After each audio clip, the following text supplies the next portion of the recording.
Hey Void, how you doing? So, trying to get back on my routine and decided to pull one from the collection to get back to it. And well, random pull of The Descent. It's been several years since I've watched this one. Many years since I've watched this one now that I think about it. But it's one I think think I saw this one in theaters if I recollect correctly. And overall, I always had a positive experience with it, though my appreciation of it has more grown over the years. At first, I thought it was just okay, but the more I kind of go with it, the more it does work for me. I think while the big screen was nice, watching this movie in a dark room on a smaller screen really helps with the claustrophobic feel, and I think that just adds a little something. Well, The Descent.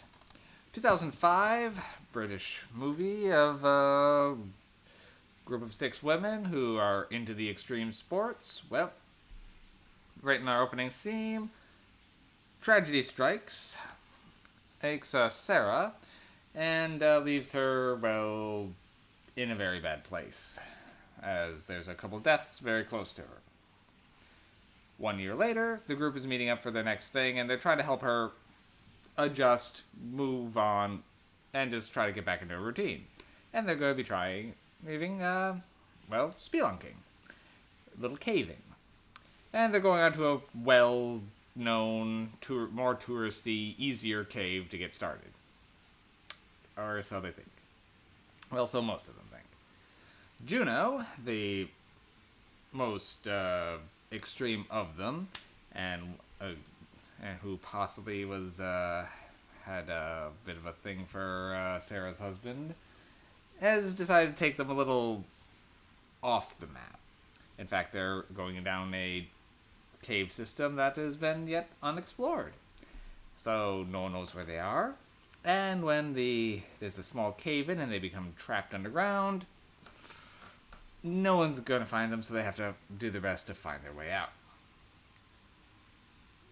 And in a group of subhuman, echolocating, crawling creatures that are react violently to their intrusion, and well, we have a recipe for disaster. It's a fun movie. Now, The Descent has the gore effects are spectacular in this one, and the claustrophobic feel of the sets works very well. The characters play off each other pretty well. I do wish it had a little bit more of an intro where we could get to know them a little bit more before everything hit. Particularly if you see them a little bit just kind of shooting the shit in their cabin just before all this. I would have liked them had just a day just of their interactions, or just even just a few more scenes where we can just get to know them a little bit more before things go wrong. But minor nitpick, monster design very good. You definitely have a creepy feel. And when things go violent, the camera does get disorienting with how some of the spinning makes it a little disorienting, but with how disoriented the characters are, I'm not going to hold that against this one. A lot of people talk about the ending of this film, and more of that the American version ends about 30 seconds before the original UK version, and it has the happier ending. Well, either ending really kind of works. I will say the American one does feel very abrupt, but I'm not going to spoil the ending, but the other one is a bit more bleak. But either one does work, and there was a sequel that was more done that follows after more of the American ending, so pick your poison. Also, I like how complex some of the characters are in this, particularly Juno.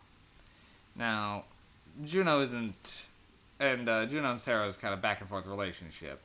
Early on, when they're attacked, Juno while in the middle of fighting some of things off, accidentally hurts one of her friends, and then she seems to assume she's mortally wounded her and just runs off. Sarah, however, then when Kaiko Juno has realized what Juno has done, or thinks Juno attacked her, and so they have some tense scenes.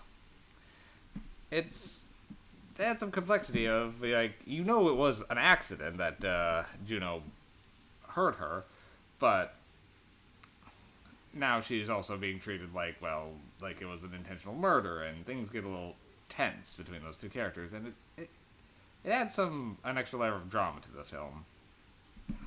The acting is very well done in this. Overall, my only complaint, sometimes it is dark and a little disorienting, and sometimes it is hard to tell what's exactly going on in some of the scenes, but for the most part, it does work very well.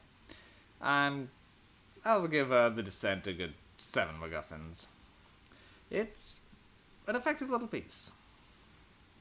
I do recommend just watching the original uncut version, which is, like I said, just adds like 30 seconds to the end. But it does keep the original ending and definitely adds a little something.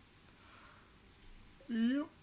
I think that's really all there is. This is from the writer-director of Dog Soldiers, which is another one I really did enjoy, and really should get around to reviewing at some point, so look for that one in sometime in the future, but I do recommend The Descent. Alright, all on this one, and makes for a good Christmas movie, doesn't it?